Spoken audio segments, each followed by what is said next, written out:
Witam serdecznie w serii 30 rakowych faktów. Jest to seria rozrywkowa, w której przedstawiam ciekawostki o państwach, miastach i językach w sposób groteskowy i całkowicie subiektywny. Dzisiaj zajmiemy się Lublaną i jej mieszkańcami. Przygotowałam dla Was 30 smakowitych ciekawostek, których kompozycji nie znajdziecie w innym miejscu. Dlatego już teraz łapę w górę i lecimy z faktami.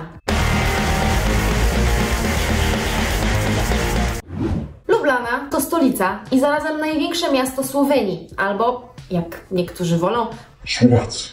Leży w Europie Środkowo-Wschodniej i jest wspaniale wypośrodkowana pomiędzy innymi miastami regionu. Lublana leży 140 km na zachód od Zagrzebia, 250 na wschód od Wenecji, 350 km od Wiednia i 400 od Budapesztu. Paradoksalnie szybciej i taniej dolecisz do Lublany, korzystając z lotnisk właśnie tych miast. Wystarczy spojrzeć na siatkę połączeń lotniczych do Lublany.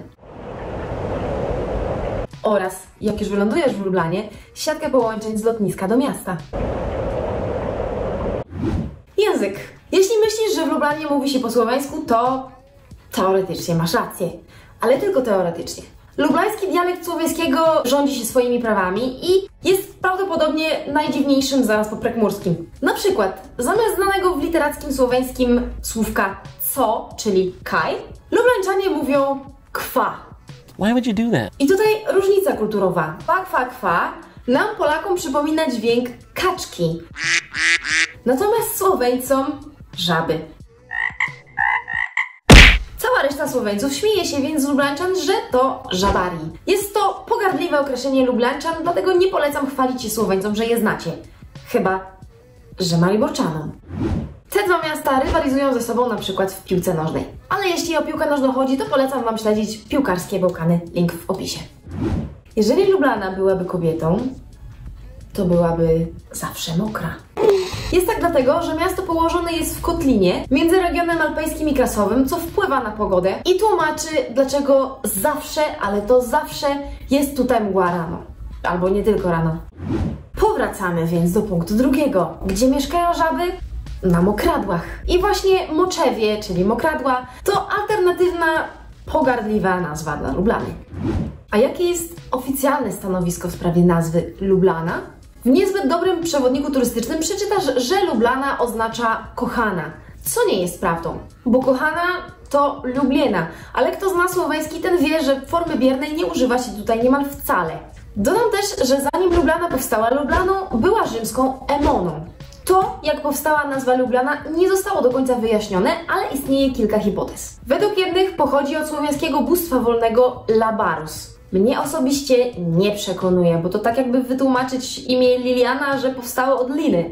Inny etnolog, Robert Wrczon, uważa, że nazwa miasta pochodzi od określenia na rzekę, która lubi wylewać, czyli aluwiana. Jednym z wyjaśnień najbardziej dla mnie logicznych jest to, że miasto zostało nazwane na cześć rzeki przepływającej przez Lublanę i właśnie wylewającej. W średniowieczu do określania tej rzeki używano niemieckiego terminu Laibach, oznaczającego stojącą wodę powodującą powodzie. Laibach to zresztą metalowy zespół muzyczny. Lublanica czy też Laibach, w zależności od tego, który okupant jak lubił ją nazywać, rzeczywiście lubiła wylewać. Pod względem potencjalnych szkód Lublana jest najbardziej zagrożonym powodziami miejscem w Słowenii. W przypadku katastrofalnych powodzi w Lublanie zagrożonych jest około 8000 hektarów gruntów, z czego ponad 400 stanowi miasto. Lublana zlokalizowana jest w centrum, jak i epicentrum Słowenii. Leży na obszarze najbardziej zagrożonym trzęsieniami ziemi. Drugi taki obszar w Słowenii jest gdzieś tutaj. Zgadnijcie, gdzie wybudowano elektrownię atomową? Właśnie to. Słowenia znajduje się na złączeniu trzech ważnych stref tektonicznych: Alp, Gór Dynarskich oraz Kotliny Panońskiej. Trzęsienia ziemi zdarzają się tu regularnie, a te, które najbardziej zapisały się w historii Słowenii, to te z 1511 roku, po którym miasto odbudowano w stylu renesansowym, oraz trzęsienie z 1895 roku. Ono również spowodowało ogromną zmianę infrastruktury. Ofiar tego trzęsienia na szczęście prawie nie było, gdyż samych mieszkańców Lublany była zaledwie garstka. 31 000 mieszkańców, co w porównaniu z dzisiejszym 260-280 jest naprawdę niewielką liczbą. Według przybliżonych informacji z ARSO w Lublanie było wtedy zaledwie 1373 domów, z czego 589 parterowych, 473 jednopiętrowych 264 dwupiętrowych, 77 trzypiętrowych i tylko 6 czteropiętrowych. Jeżeli mocne trzęsienie zdarzyłoby się dzisiaj, to... Przypominałam już w Rakowych o Macedonii, że po 1963 roku władze całej byłej Jugosławii zmieniły prawo budowlane. Ale według raportu na temat zagrożenia trzęsieniami ziemi wykazano, że w całej Lublanie zagrożonych zawaleniem jest ponad 2000 budynków. Czyli więcej niż w 1895 w ogóle istniało w Lublanie. Z Mariborem włącznie.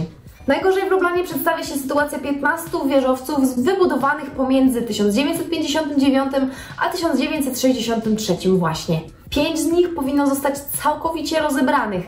Wśród zagrożonych są też budynki publiczne, w tym przedszkola i szkoły. Najgorzej jest na ulicy Streliszkiej, niedaleko centrum, przy zamku.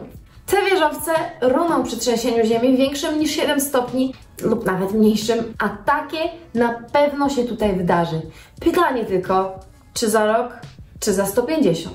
Uważam, że powinniście udostępnić to wideo tym, którzy wybierają się na przykład na Erasmusa do Słowenii i szukają taniego studenckiego mieszkania. Wspominałam, że Lublana ma około 280 000 mieszkańców. Miałaby ich 3 razy więcej, gdyby policzyć także społeczność szczurów. Nie przesłyszałeś się. W Lublanie na jednego mieszkańca przypadają 2 szczury.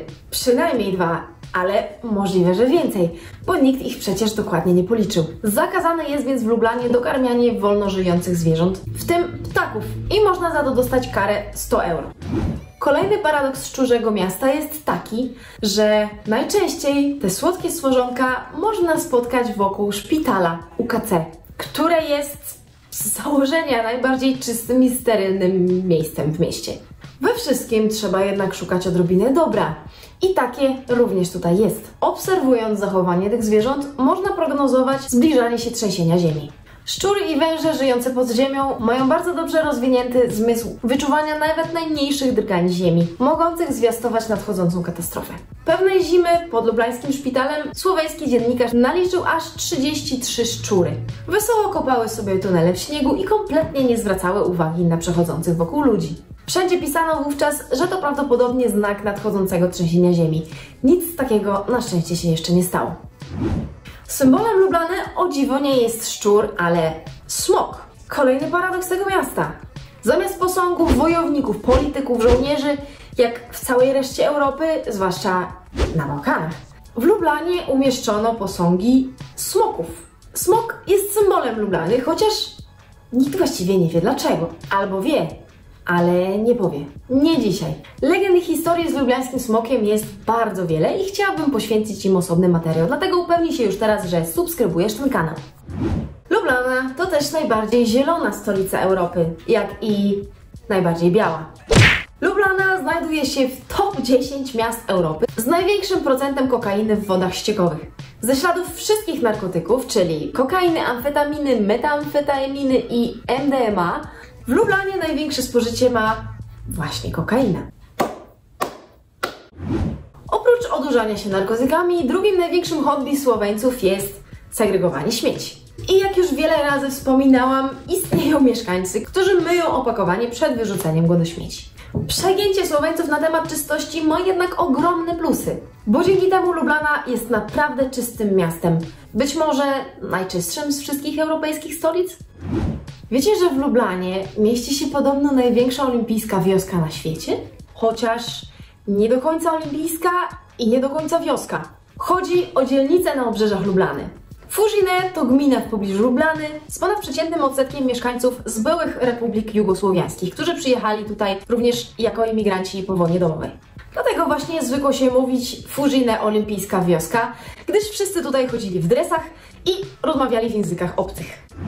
Lublana to też miasto, gdzie kwitnie biznes. Zwłaszcza salony urody są tu naprawdę kreatywne. W Lublanie znajdziesz salon urody LPG. Ciekawe, czym pani otwierająca ten salon sugerowała się, wymyślając nazwę? Może zróżnicowaniem oferty. Hybrydy, rzęsy, wymiana butli gazowej. Albo inny salon urody. Dotyki lepote, czyli dotyki urody.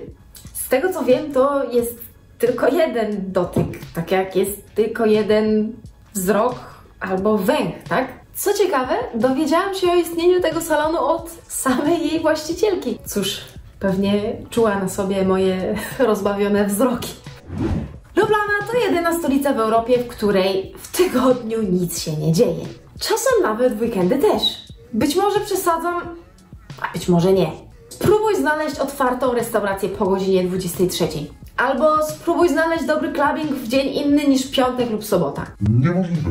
Będąc na meczu reprezentacji Polski w piłce nożną w Słowenii, po skończonym meczu nie było gdzie iść świętować. Teraz w kwarantannie w Mariborze przechadza się na ulicach więcej ludzi niż wtedy po wygranym meczu z Polakami. W Lublanie, jak i w każdym innym mieście Słowenii, po godzinie 21 nie kupisz alkoholu w sklepie. Co sprawia, że nie ma wszędobylskich pijaczków pod sklepami, a w miastach jest w miarę bezpiecznie. Bezpiecznie jest też dlatego, że nad bezpieczeństwem wszystkich Słoweńców czuwa szeryf Lublany. Szeryf Lublany to Zoran Jankowicz. De facto ma serbskie nazwisko. Może dlatego, że Jest Serbem. burmistrzem Lublany jest już 14 lat i nic nie zapowiada raczej, że miałoby się to kiedykolwiek zmienić. Wokół jego osoby jest jednak wiele kontrowersji, mimo iż te przypadki są, to i tak ludzie go wybierają. Przypomina mi to troszkę sytuację z pewnego polskiego miasta. Trójmiasta. No nieważne może. Co można powiedzieć o pozostałych mieszkańcach Lublany? Hej, hej, Lublianczankę! Mieszkając pół roku w Lublanie nie zdążyłam wyrobić sobie zdania, ale wiem na pewno, że są lepiej ubrane niż Mariborczanki.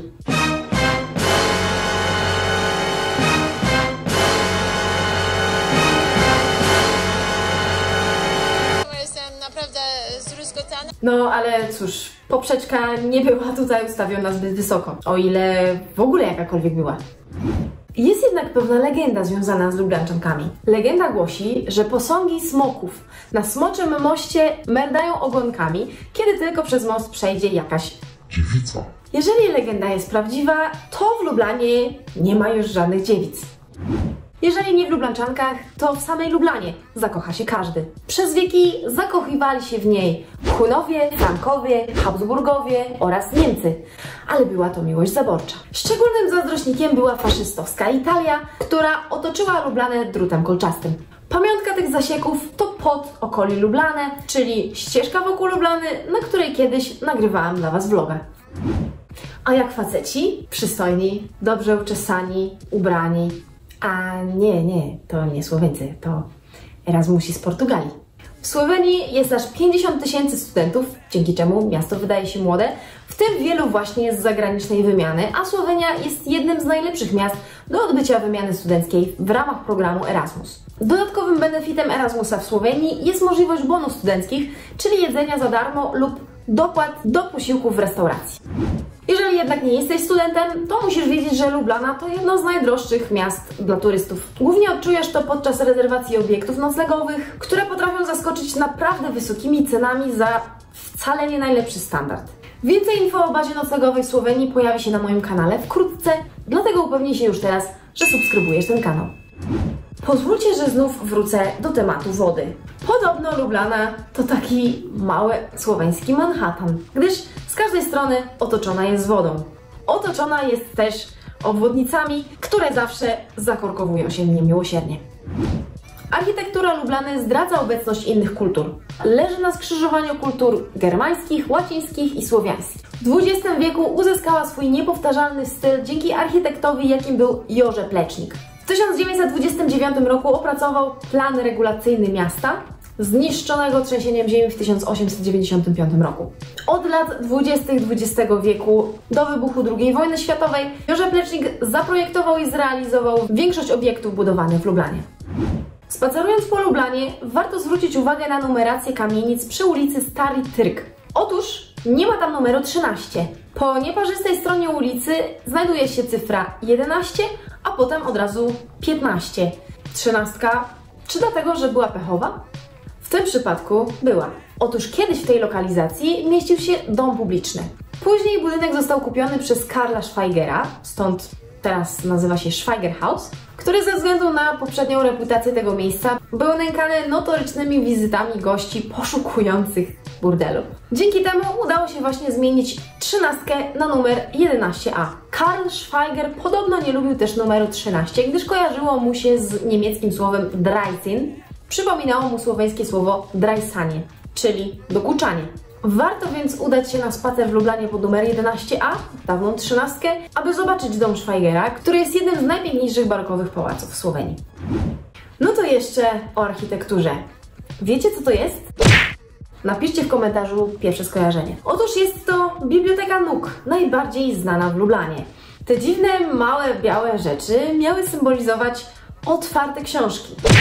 Cóż, większość zapytanych odpowiada jednak, że jest to więzienie, obiekt wojskowy albo szpital. Skojarzenie chyba się nie udało.